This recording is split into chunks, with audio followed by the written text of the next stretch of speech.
In the last lesson, we looked at how we could insert records into our database. So this lesson, I want to go over if we want to insert multiple records into the database. So maybe we have multiple queries here and we want to update and insert multiple executions.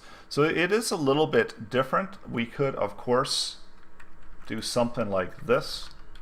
So if I had query, so maybe call it query A and match this up query A. This one could be query B, query B. I'll just show you what happens here. Change this to query C and query C, and so I'm going to do Mr. A, Mr. B, and Mr. C. So let's take a look and see what happens in the output here and see if we throw any errors or if it actually inserts. So when I refresh it, we go to 28. When I refresh it, we see that we are able to enter it in that way. So we could really run the execution multiple times. But with PDO, we actually have some more options. So if we are doing multiple queries, you might not want to do it this way. You might want to give yourself a little bit of room to roll back, to update, and to finalize the commit of that execution. So in order to do that, we can do a link, and we use the begin transaction. And this specifies that now this is going to be beginning a brand new transaction. So let me show you what's going to happen now. So maybe I'll just keep all of that the same. We'll go out here and refresh it. And we see that it's still inserting in. So it is still finalizing and committing.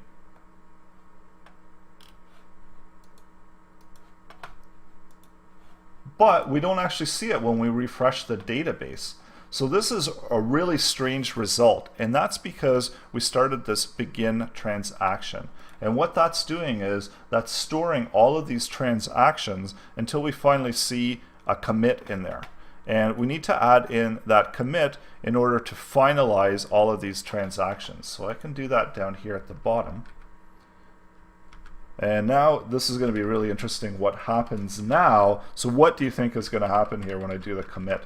So we notice that the ID that's being returned is not coinciding with what we have in our database. So this is really interesting. We've up to 28 there. We're up to 34 there. When I refresh it, we went down to 0.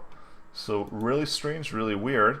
When I refresh it here, we see that we get all of these being committed in. So we've got, but we're missing all of the ones from 29 to 34, but we get 35, 36, and 37. So it's continuing on. And that's because we never committed all of those records that we tried to insert earlier. So if you are using it within this type of format, remember that you do need to have that commit there at the end in order to finalize what you're inserting into the database.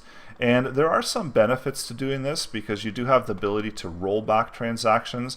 So if you do have multiple queries like this, and maybe the last one you might not want to utilize, you can also roll it back. So there's an option here to roll back.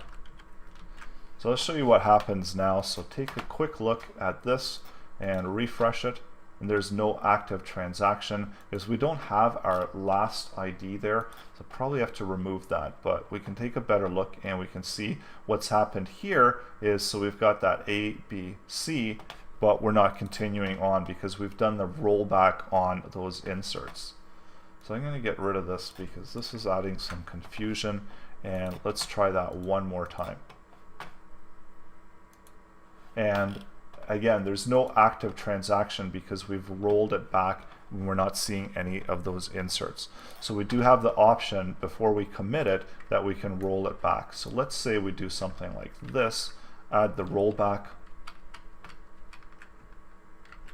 So let's say we add in the rollback over here, and I'm going to remove it from there, go back out here and refresh it.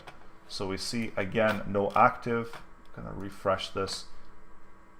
And we see that we did get an insert into there, so 46 got inserted, and that's because we hit this point, rolled it back, so we rolled back these two, created a brand new executable query, and then committed it. And that's all from the begin transaction.